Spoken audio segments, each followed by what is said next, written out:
So we're about to go from Fashion Fridays to Sustainable Saturdays. But in these 40 minutes between days, I posted the inspiration to do Fashion Fridays.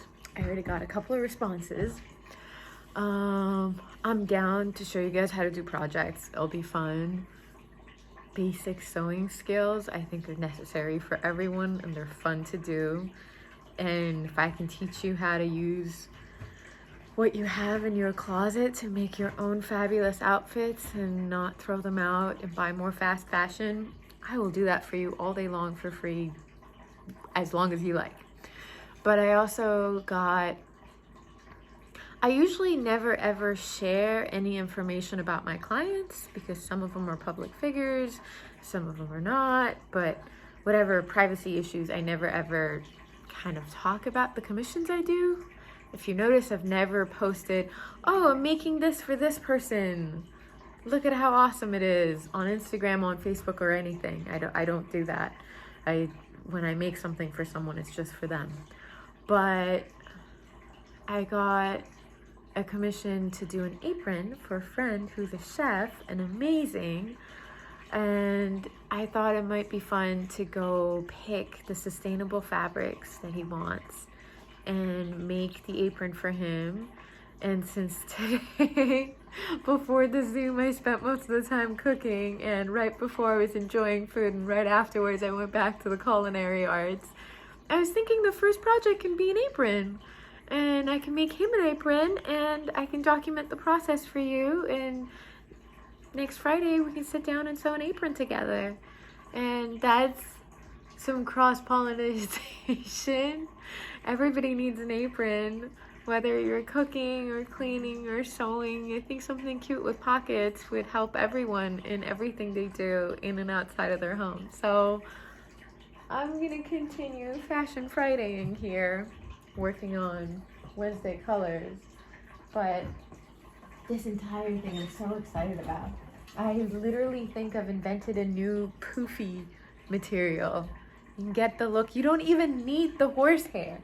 The Lady Gaga dress that she wore, the red one for the inauguration, that didn't have structure in it. That was completely comprised of just horsehair. That's why it was poofy, but also really soft and smooth and, you know, fun and loving to wear.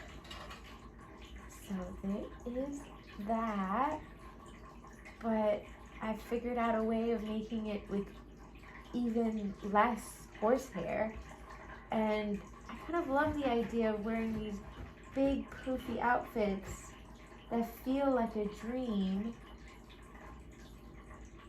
And I have to warn you, with the whole Fashion Fridays thing, I hand sew everything, so everything is couture, whether it's for my clients or myself. And a really good trick I can give you this Fashion Friday, the very first trick, if you don't retain anything else and if you're not interested in sewing in any other way, every stitch I make, I put a whole knot in it. So if one stitch comes undone, all the other stitches will be fine. So you bring your needle out, you swing it in your thread, and you pull it. So every single stitch is a knot.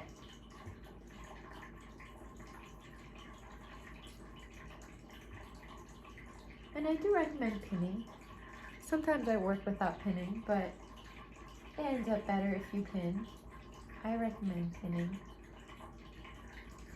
It's like you get your first draft, and again, you put your needle through, then you grab it through the loop, and you pull it, and you've just put a knot where that stitches.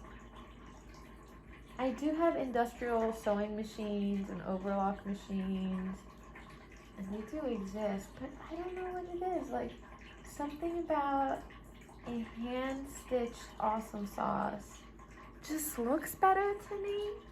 It feels better to me. I don't know. I'm into it.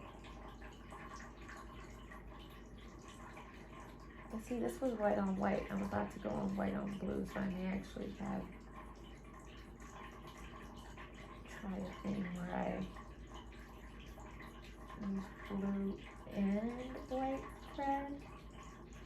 They also make these needles that have 2 holes where you can put your string through, so you can have double the color. So you can have a blue strand and a white strand if you're working on something fabulously complex. So anyways, your first Fashion Friday trick of the series, put a knot at every stitch. And that way, if your MVP stitch comes undone, the other ones around it will hold it up. And unless anybody else has any other opinions, I'm thinking for next week we'll be sewing up an apron. And I'm thinking it won't just be about the apron. I might highlight my chef client, who is an amazing person in the culinary arts, and how he deals with sustainability. Especially since we're about to go from Fridays, Fashion Fridays, into Sustainable Saturdays. We will save this planet one stitch at a time.